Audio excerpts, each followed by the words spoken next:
Grunts have changed the world.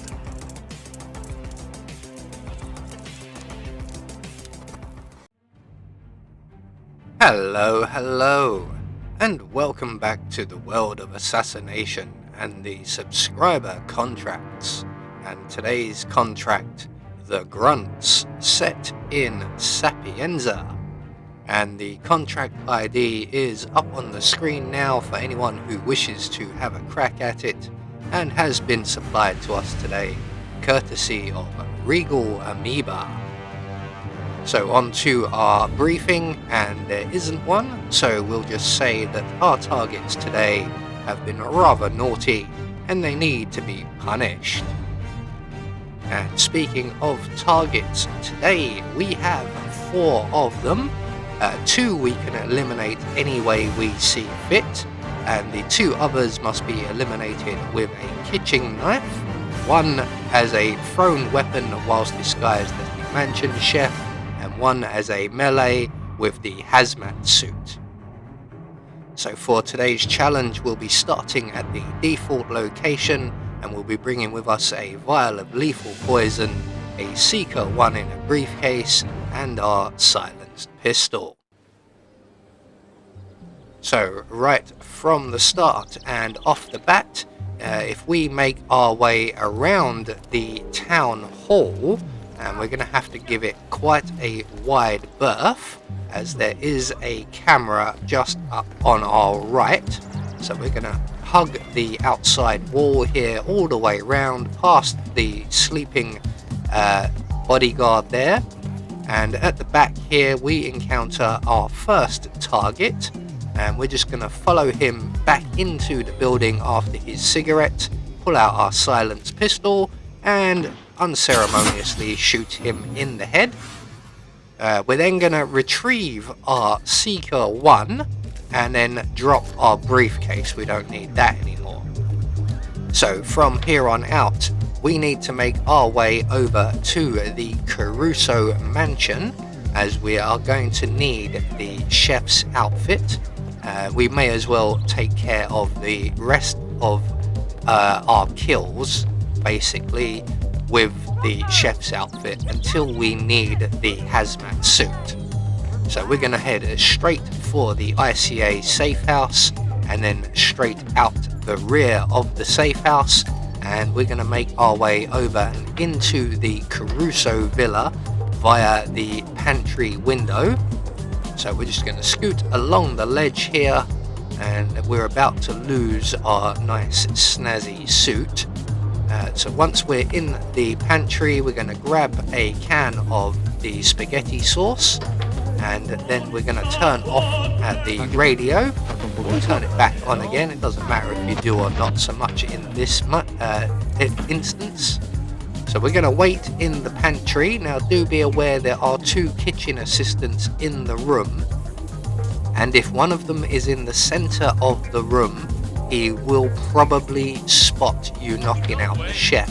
So you want both of the kitchen assistants over by the sinks in the corner of the room that you can see there on the minimap. So once the chef is in position, we can open the door, throw our spaghetti sauce at his head, get him into the crate and take his outfit. So from here on out, we're going to make our way down into the staff recreation area, grab the key card from the table, make our way down to the harbour exit, and just outside this door there is another kitchen assistant who is an enforcer. There he is.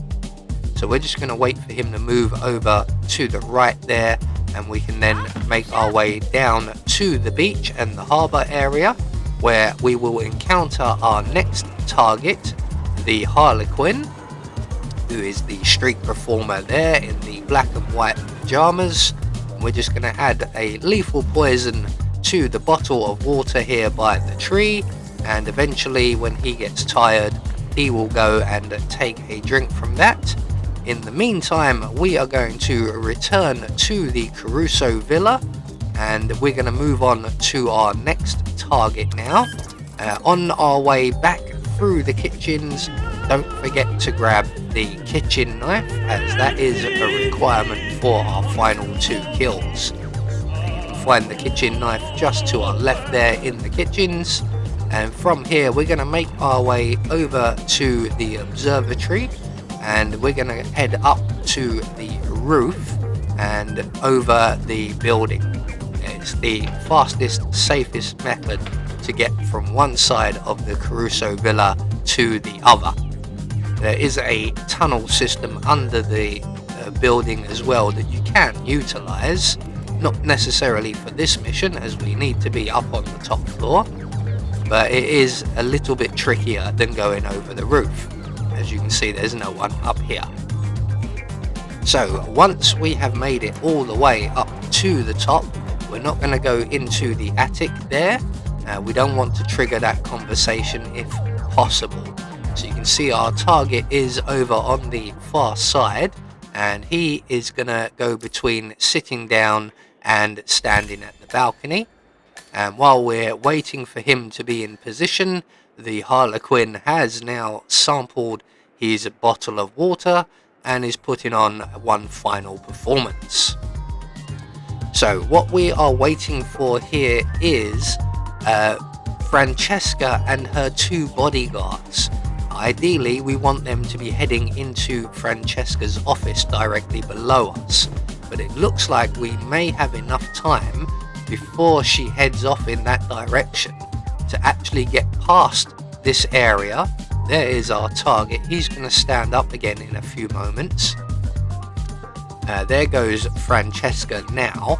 So we have plenty of time now at this point to charge up onto our target. I am trying to wait for him to get to the balcony, but I think I'm going to run out of time, so we're just going to go run straight up to him, throw the knife at his head, as this is the thrown weapon kill.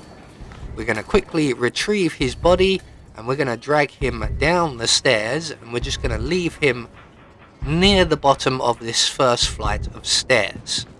Don't forget to retrieve your knife, and then we're just going to make our way back the way we came and up and over the roof and down to the Ether Labs. So we're just going to retrace our steps now back across the roof and on our way through to the Ether Labs via the observatory. We will stop off in the observatory briefly.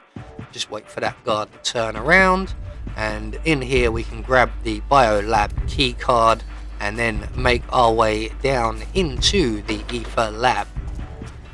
So this is where things will get somewhat tricky. We're going to require a couple of changes of outfits, and there will still be a number of enforcers around. So we're just going to let ourselves down into the labs and around to the right at the bottom of the stairs, and we're just going to wait right here. Now, turns out I actually had enough time to sneak up behind this guard and render him unconscious. I was not aware of that at my arrival, so we are going to have to wait him out for him to return to that position. It won't take very long. He has a very short routine. So once he's back in position, we can then sneak up behind him, render him unconscious. We're going to hide his body in the crate provided so that we don't lose our silent assassin rating by some random person walking past. So we're going to take his outfit, we're going to grab the gun from the table and the shotgun before making our way down into the labs area. Now there are a lot of cameras in this area as well, so we're just going to take out the cameras while we're down here. So we're going to take one of the weapons we've collected, drop it by the canteen hub here, where is also a security area. We're going to open the door so that the guard in this area spots it. He will then block the doorway like a complete idiot, and before moving off, and we can then make our way inside and deal with the cameras. So that's one obstacle dealt with. We still have several enforcers to get past, so we're just going to make our way now right out into the center of the area, and we want to head right around the back of the bio lab itself, and this is where we will encounter our first enforcer. So we're going to turn on the alarm on the forklift there, and then we're just going to wait by the racking here for the one enforcer in the area to be distracted away, and when he goes to investigate we can make our way past him. And once we get to these IBCs, we're just going to crouch down and give the two enforcers guarding this area a nice wide berth. And once we get past this area, we are now behind the bio lab, and we're just going to make our way straight inside. We're going to drop the shotgun, we don't need that anymore. We're going to don the hazmat suit, and we are now in position and ready to take on our final target, who is just up ahead of us. So we're going to make our way into the tunnels here, and just behind the pallet of sacks we're going to pull out our Seeker 1, and we're going to shoot our target with it. It's quite a distance, so we need to aim quite high. It's got quite a drop-off point, these guns. I find it very difficult to aim anywhere over just a few feet. So with our target poisoned, he's going to make his way to the Portaloo, which I believe is the only toilet in this area. And when he comes along, all we have to do is walk up behind him and slice him with our kitchen knife, and that will be our final kill of the day. Just for a little bit extra, we have a choice here. Do we put him in the box or the acid? I'm going to put him in the acid. There we go, no more evidence. So all that's left for us to do now is to make good our escape, and we can run straight for the amphibious plane and off into the sunset. So there we go, one more subscriber contract taken care of. Quite an enjoyable one. It's quite spread out over the map, this one. And we have confirmation our targets have been eliminated according to plan, and we get our silent assassin rating. I have been Anubis, and I will see you all in the next video.